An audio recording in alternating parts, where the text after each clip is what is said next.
Olá, amados! Mais uma vez aqui estou para trazer uma palavra de ensinamento nesta feita, a última lição desse quarto trimestre de 2022, nesse tema abençoadíssimo, o qual aprendemos muito certamente aí no livro de Ezequiel. Claro que não foi ministrado o livro todo, é claro, porque seria uma imensidão das lições, mas o autor Ezequiel Soares, ele fez aí, mencionou uma parte muito boa, de estudos aí, dividiu em 3 sessões, então estudo abençoadíssimos.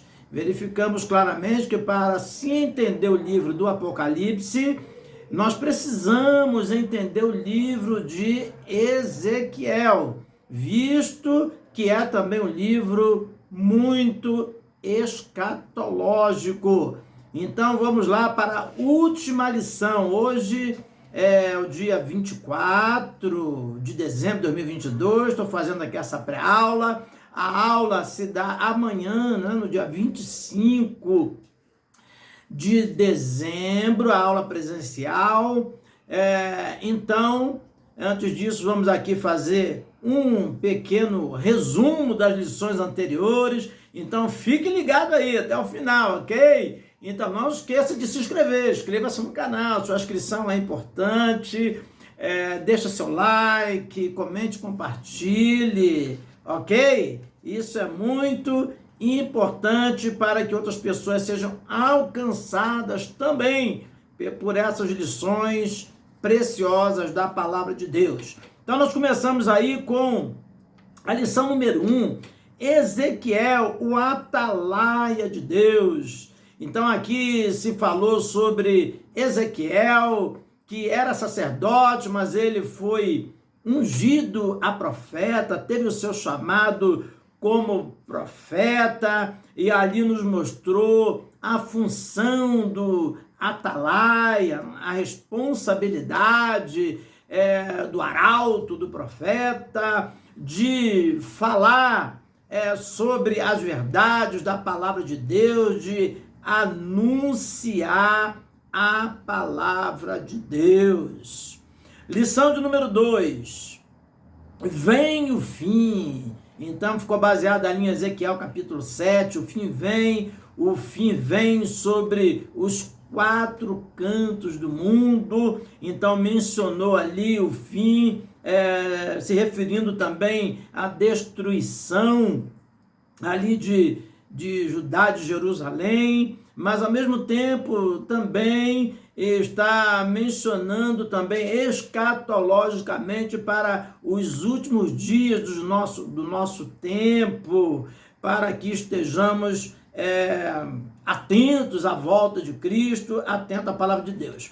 Lição de número 3, as abominações do templo. Então aqui vem relatando, se não me engano lá Ezequiel capítulo 8 por ali, então falando sobre as abominações do templo, os pecados terríveis, que foram praticados ali no templo, o desvio completamente, o templo que deveria ser exclusivamente para adoração a Deus, agora estavam lá praticando a idolatria, mulheres assentadas adorando Tamuz, imagens lá de répteis, uma série de coisas lá terríveis, Então, as grandes abominações do templo, a lição de número 3. E na lição de número 4, quando se vai a glória de Deus. Então, Deus advertindo severamente, através de Ezequiel, mas o povo não estava dando crédito, não estava dando atenção. Então, por fim, Deus se aborreceu tanto, se irou tanto, que a glória de Deus foi sendo retirada do templo, devagar, aos poucos, essa glória foi sendo retirada, até essa glória sair completamente e se dirigir lá ao monte, e para o monte. Então nós temos aí A lição de número 5, contra os falsos profetas. Então, as advertências contra os falsos profetas que estavam iludindo o povo, dizendo que Deus não iria fazer justiça, que Deus não ia cobrar, que Deus não ia destruir Jerusalém, que Deus não iria permitir que o povo fosse para o cativeiro, que Deus não iria destruir o templo. Então, indo em oposição à mensagem do profeta verdadeiro, do profeta Ezequiel, que anunciou que Deus iria destruir, sim, por causa da grande rebeldia do povo. Então, aqui o estudo contra os falsos profetas. Lição número 7, a responsabilidade é individual, mostrando que cada um tem a sua responsabilidade. Os pais não levarão os pecados dos filhos, nem os filhos levarão os pecados dos pais, mas cada um tem a sua responsabilidade diante de Deus. Dizendo ali que Deus falando que nunca mais se dirá esse ditado em Israel: os pais comeram uvas verdes e os dentes dos filhos foi que embotaram ou que estragaram. Não, nunca mais dirá esse provérbio em Israel. Porém, a alma que pecar, essa morrerá. Os pais não levarão a iniquidade dos filhos, nem os filhos levarão a iniquidade dos pais. Mas a responsabilidade é individual. No 8, o bom pastor e os pastores infiéis. Então, mostrando ali que Jesus é o bom pastor, não é no lado espiritual. Porém, aprendemos com essa lição aqui que literalmente a lição está mostrando que nesse caso aqui, em Ezequiel, o pastor estava representando os governantes, não somente os sacerdotes, mas principalmente os governantes, os reis, os príncipes, com seus auxiliares, com suas lideranças, e os pastores infiéis, aquelas lideranças infiéis, aqueles governos infiéis. 9. Gog e Magog, um dia de juízo. Então, uma lição também importantíssima, que é algo, principalmente, que quase não se fala, né? Não se prega. Estamos falando sobre uma batalha, nos mostrando que essa batalha diferencia da batalha do Armagedon, e que essa batalha de Gog e Magog se dará por volta ali do fim, né? Do tempo aí da igreja, da graça, ou no começo da grande tribulação, provavelmente, mas esses inimigos serão destruídos, Gog e Magog. Deus destruirá esses inimigos que tentarão, né, contra o povo de Israel. Então, prosseguindo, lição 10, restauração nacional espiritual de Israel, Ezequiel capítulo 37. Vimos que é um dos capítulos do livro de Ezequiel mais conhecido, mais comentado e até pregado nos púlpitos, nas igrejas, visto que o livro de Ezequiel é pouco explorado, é pouco ensinado, é pouco pregado. Porém, esse capítulo é o mais abordado aí pelos pregadores, de uma forma em geral. Lição agora de número 10, a restauração espiritual de Israel, né? Já falamos aqui ao 37. Então, lição de número 11, a visão do templo e do milênio. Então, nós vimos aí que, assim como lá na lição de número 4, a glória de Israel se foi, agora nós vemos aqui na visão do templo e do milênio que essa glória, ela é restaurada, o templo é restaurado, né? Haverá um novo templo no milênio, aonde Jesus estará reinando. Então, um templo de 1000 anos, não é? Um tempo, né, de 1000 anos que haverá ali, por isso o nome milênio. Jesus estará reinando desse templo de Israel. Lição de número 12, imersos no Espírito nos últimos dias. Então, sobre a lição da restauração nacional espiritual, que está em Ezequiel 37, que está a lição de número 10, nós vimos claramente que se deu a restauração nacional de Israel. Hoje Israel é uma grande potência para se cumprir o que está escrito em Ezequiel 37, não é? Que em 1948, 14 de maio de 1948, Israel foi restaurado como nação, mas a restauração espiritual não aconteceu até hoje, não aconteceu. Porém, aqui está falando justamente disso, não é? Que imerso no Espírito nos últimos dias, então haverá restauração espiritual. Então isso se dará somente no milênio, quando Jesus estará governando, estará reinando. E agora a lição de número 13, o Senhor está ali, ok? Que nós estaremos ministrando hoje. Então, nós temos aí o texto áureo, em Isaías capítulo 11, no versículo 9, que diz assim: não se fará mal nem dano algum em todo o monte da minha santidade, porque a terra se encherá do conhecimento do Senhor, como as águas cobrem o mar. Isaías capítulo 11, versículo 9. Verdade prática. O Deus de Abraão, de Isaque e de Jacó governa soberanamente o seu povo. Ele está no meio do seu povo. Glória a Deus, aleluia. Então, vamos lá, leitura bíblica em classe, está aí, Ezequiel 48, do versículo 30 ao 35. O 30 nos diz: estas são as saídas da cidade, desde a banda do norte, 4.500 medidas, 31.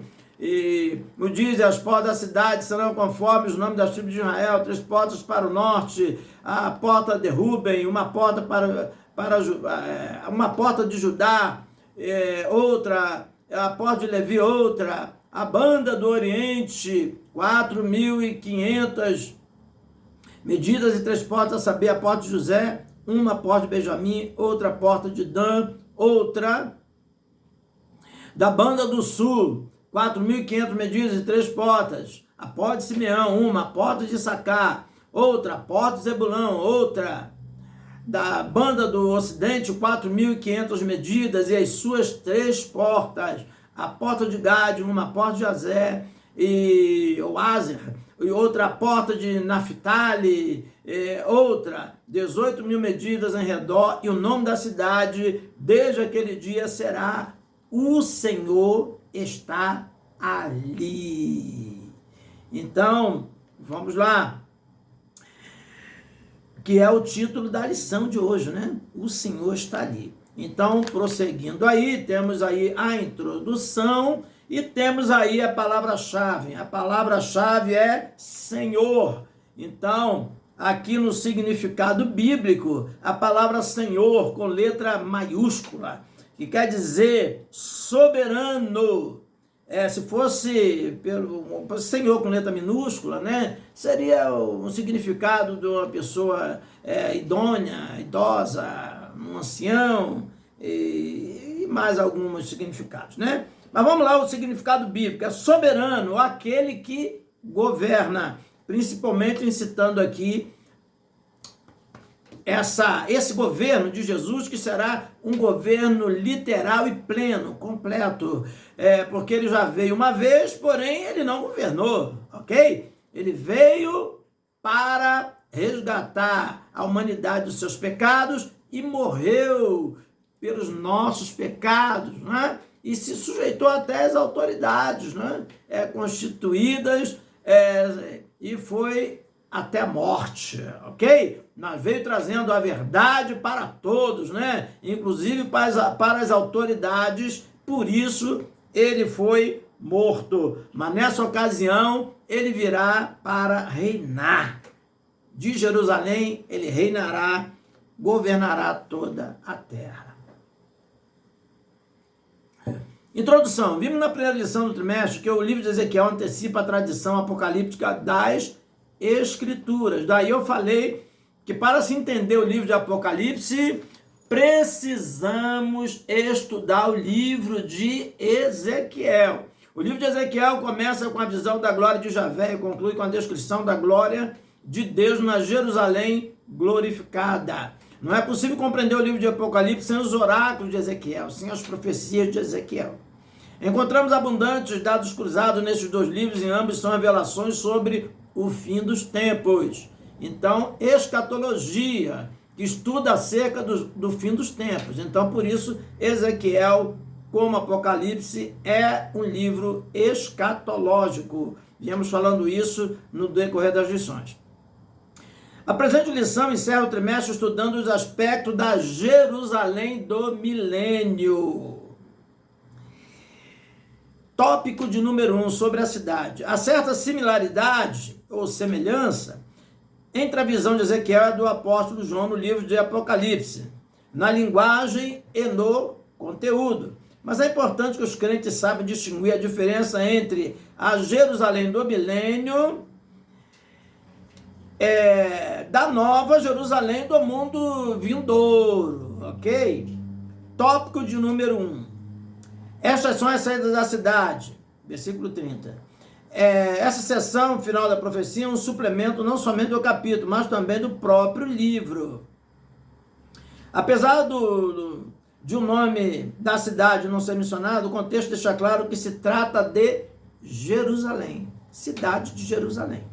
O termo hebraico para saídas, totsa, aparece somente uma vez em Ezequiel e é usado no livro de Números, com o sentido de limites ou extremidades. Então está aí, Números 34, 4, 5, 8, 9, 12, fala sobre isso. A versão bíblica, tradução brasileira, emprega extremidade. No versículo 4, como o profeta usa outra palavra para saídas, que está em Ezequiel, capítulo 42, versículo 11, 44, 5. Muitos expositores do Antigo Testamento acham que essa saída, apesar de semanticamente correta, não se ajusta bem no presente contexto. Isso quer dizer, na palavra, no estudo que está sendo abordado. Então, nos diz aqui, né? No contexto, a ideia, segundo alguns, seria as extremidades da cidade, mas saídas. É a forma familiar e tradicional mantida na Septuaginta, a versão grega do Antigo Testamento e das nossas versões atuais da Bíblia, ok? Então, nós estaremos aqui abordando, né, as partes principais para nós não estendermos demais aqui o vídeo. Então, vamos lá. Tópico de número 2, formato da cidade. A descrição da cidade de Ezequiel revela ser ela quadrada. Então está aí, Ezequiel capítulo 48, versículo 16. Vamos ler aqui. E estas são as suas medidas. A banda do norte 4.500 canas. E a banda do sul, 4.500. A banda do oriente, 4.500. A banda do ocidente, 4.500. É mais para frente, né? Nós veremos aqui, né? Vamos prosseguir, ok? Vamos lá. Está escrito aqui. Então, está aqui. Ele nos diz assim. Ezequiel 48, 16, conforme já lemos. E nessa visão suplementar, o profeta fala de 4 lados descritos do sistema horário. Norte, leste, sul e oeste. Então, sistema horário, né? Imaginemos uma bússola, ok? Que vai norte, leste, sul e oeste, ok? Então, prosseguindo, nos diz, o profeta fala de 4 lados descritos no sistema horário, né? Então, norte, leste, sul e oeste. Um tipo da Nova Jerusalém, né? Apocalipse 21, 16 também nos fala sobre isso. A extensão de cada lado é de 4.500 medidas, ou 2.250 metros. Então, já está aqui escrito, o que eu iria falar anteriormente, né? A nova versão atualizada, Almeida atualizada, já mostra essas medidas aqui, convertida para a nossa medida, ok? De comprimento em metros, né? Então, a medida está lá em canas, né? Aqui está já em metros, 2.250 metros. Então, daí a importância de estudarmos versões diferentes da Bíblia, ok? Principalmente quando se trata de medidas, é bom se utilizar aí, não somente, podemos ler a corrigida, que é muito importante nós lermos, mas se a gente olhar a questão de medida, na Nova Almeida Atualizada, por exemplo, ela já é convertida já em metros, fica bem mais fácil para nós entendermos, ok? A cidade de Jerusalém nunca teve a sua área territorial quadrada, nem a sua arquitetura em nenhum período histórico. O que o profeta está revelando é algo novo. Até então, é a figura da nova Jerusalém do mundo vindouro. Então, está dizendo nova Jerusalém. Então, é Jesus que vai fazer essa nova cidade, né? A coisa será diferente, ok? Então, vamos lá, subtópico 3, as 12 portas. A Jerusalém histórica do período de Ezequiel e Jeremias possuía pelo menos 6 portas, segundo o livro de Jeremias. Então, vamos lá. Porta do povo, Jeremias 17:9, porta do sol, Jeremias 19:2, porta do Benjamim, Jeremias 22, 20, versículo 12, ok? Porta de esquina, Jeremias 31, 38, porta dos cavalos, 31:40, porta do meio, Jeremias 39:2, porta dos muros, Jeremias 52:7. Deixando bem claro que cada nome desse tem um significado. Por exemplo, o nome às vezes estranho, porta dos cavalos, por quê, né? Então está falando de força, de poder, como se fala de cavalo, né? Então cada um desses nomes aqui tem um significado, ok? Porta do sol, certamente pelo brilho, pelo resplendor, e daí por diante, cada uma tem um significado. Nada na Bíblia é por acaso, ok?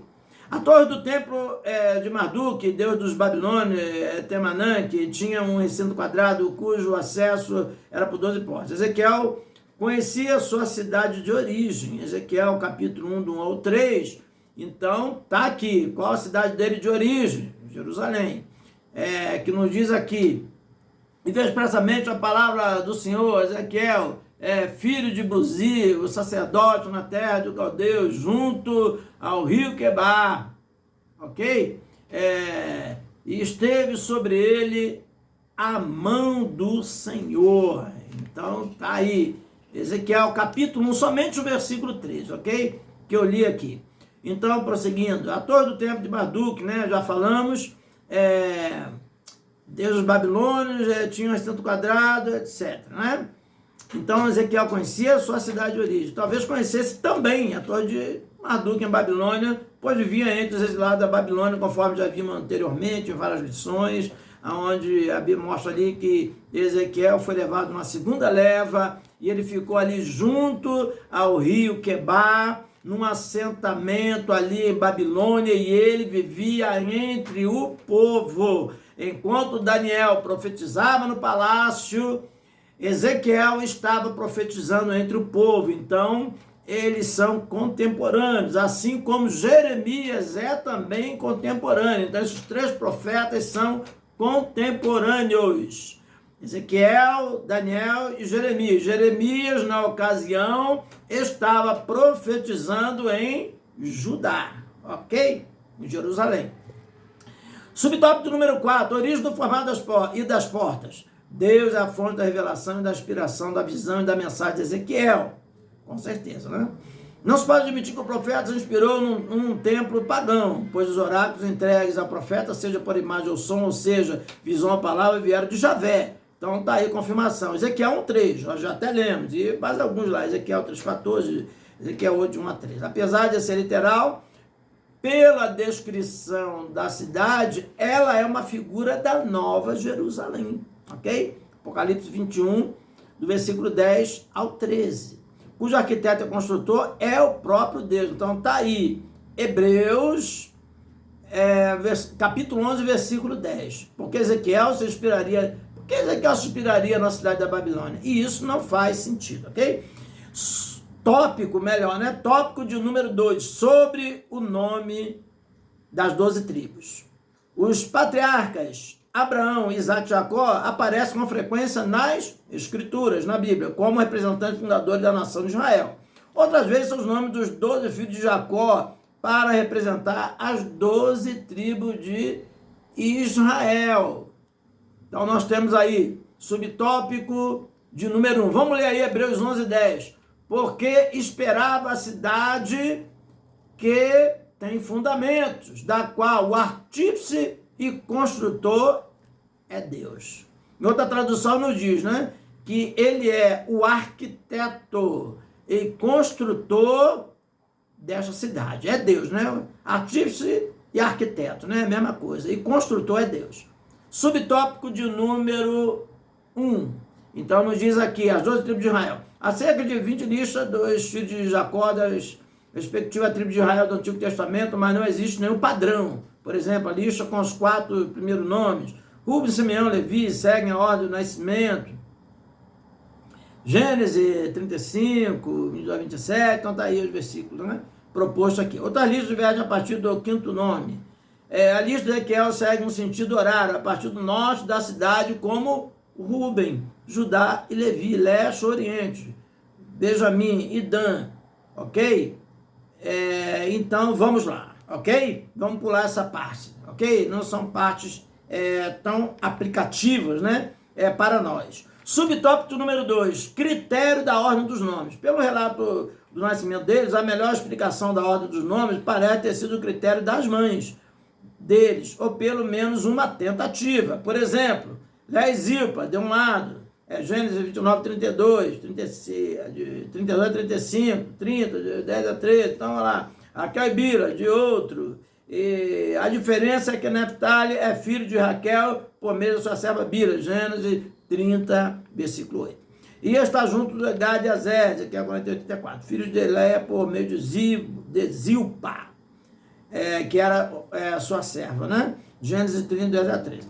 Toda escolha tem seu propósito, nada é aleatório. Os escritores bíblicos sabiam o que estavam fazendo. A questão é que nós desconhecemos estes critérios, ok? Então, estudando minuciosamente, a gente consegue entender, ok? Os critérios. Subtópico número 3. Propósito dos nomes. Dos 3 patriarcas do Gênesis, Abraão, Isaac e Jacó. O último deles foi o único em que não houve eliminatória dos filhos para a formação da nação de Israel. De Abraão, o filho escolhido foi Isaac, Gênesis 17, 20 e 21. Então nós temos aí, ó, por exemplo, Gênesis 17, 20. Quanto a Ismael, também tu tenho ouvido, e Isaque eu tenho abençoado, e faloei frutificar e multiplicar grandissimamente, 12 anciãos gerará, e dele farei uma grande nação. E o 21, o meu concerto, porém, estabelecerei com Isaque, o qual Sara dará neste tempo determinado. Ok? Então ele diz, o meu concerto, porém, estabelecerei com Isaque, né? Nome determinado quer dizer no ano seguinte. Então, o filho escolhido foi Jacó, Gênesis 25, 23. E o Senhor disse, 2 nações há no seu ventre, e 2 povos se dividirão suas entranhas. Um povo será mais forte do que o outro, e o maior servirá ao menor. Então, nós sabemos aí que entre Jacó e Esaú, que está se referindo aqui. Então, Jacó foi o eleito, o escolhido, né? Foi o da promessa, vamos dizer assim, ok? Porém, o Esaú também, né? Aliás, né? Esaú também foi abençoado, conforme já vimos aqui, mas a promessa, filho da promessa foi Jacó. Prosseguindo, Romanos 9, de 10 ao 13, nos fala sobre isso, né? Todos foram incluídos na nação escolhida, tá aí Êxodo 1, de 1 a 6, nos fala lá sobre os 12 filhos de Jacó. Esses 12 filhos de Jacó deram seus nomes aos 12 territórios da terra de Canaã, durante a partilha da terra sob liderança de Josué. Josué 14, do 1 ao 3. Então tá aí, Gênesis 1, 2, né? Os filhos de Jacó, Rubem, Simeão, Levi, Judá, Zacá, Zebulão, Benjamim, Dan, Naftali, Gad e Azer, né? Diná não é citada aqui, né? É a única filha mulher de Jacó. Prosseguindo, esses 12 filhos de Jacó deram seus nomes, 12 tribos, já falamos. Assim, o propósito desses 12 nomes dos filhos de Jacó, como representante da nação, está claro também no éfode sacerdotal. E por as 2 pedras nas ombreiras do éfode, por pedras de memória para os filhos de Israel. Então estava lá nas vestimentas dos sacerdotes, os 12 nomes das tribos, não é?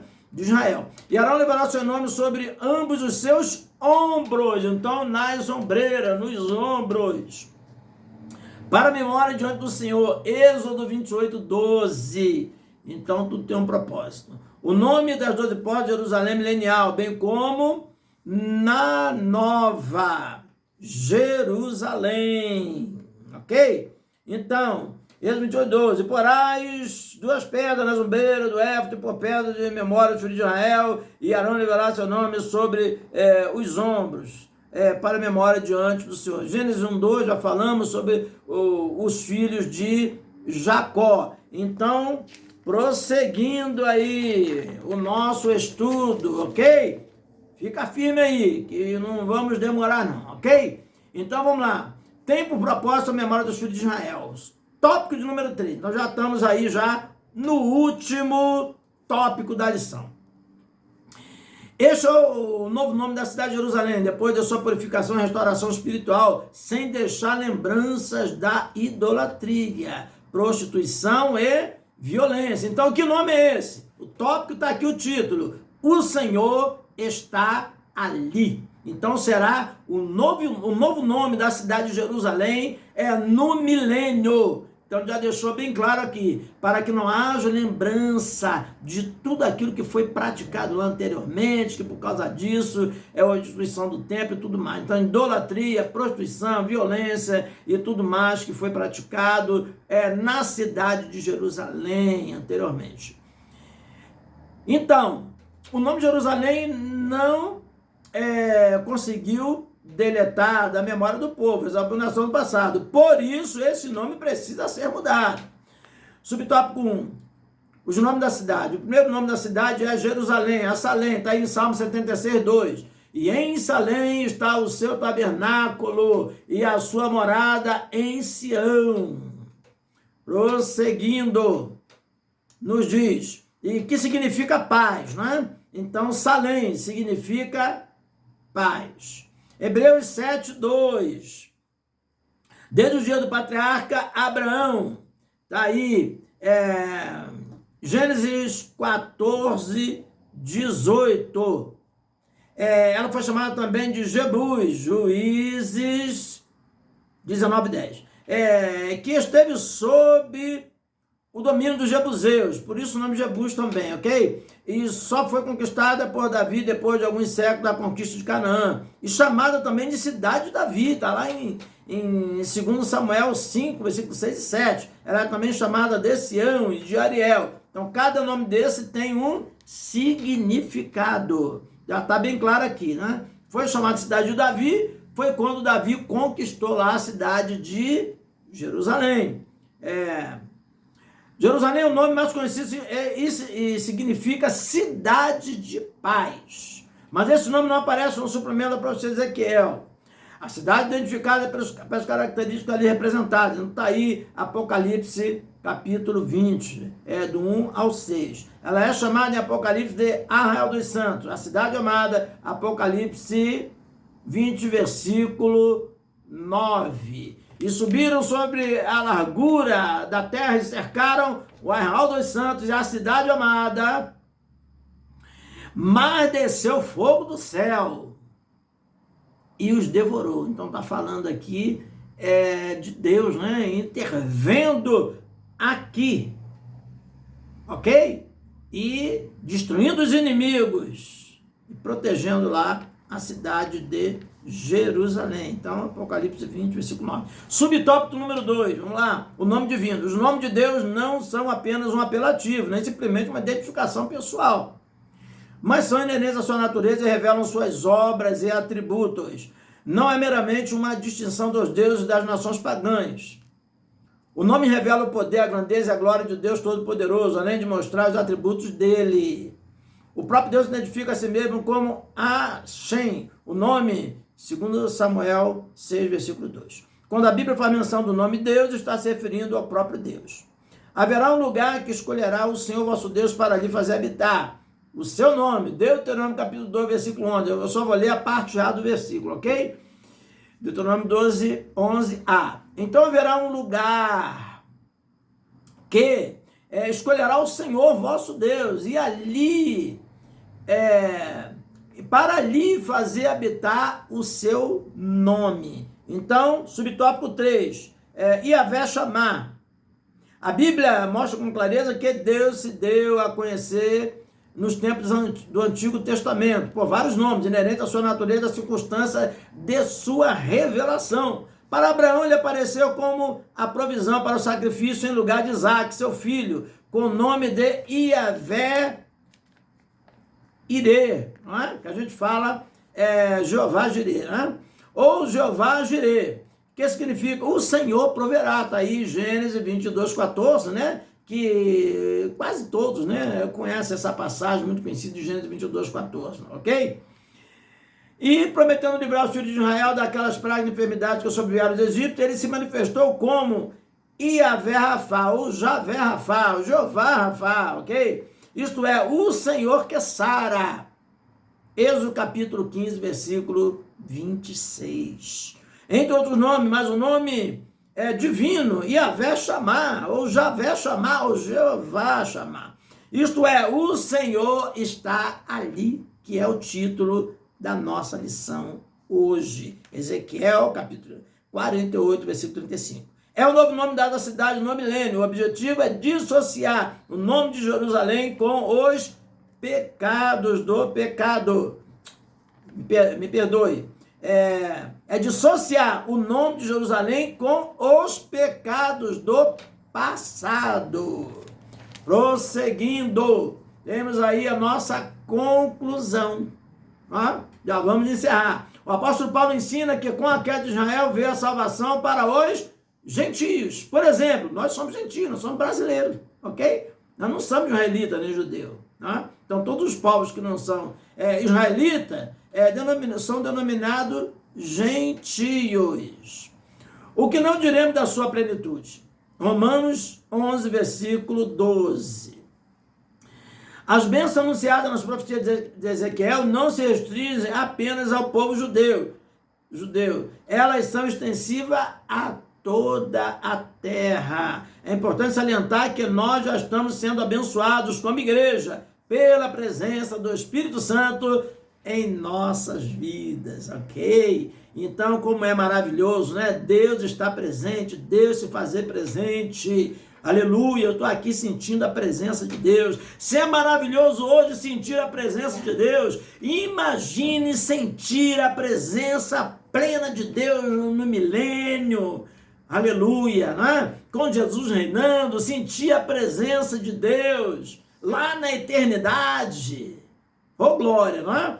Então, é uma maravilha que está preparada para aqueles que o amam, que amam a Jesus, que amam a Deus. Oh, glória! Então, que Deus possa abençoar a cada um de vocês, não é?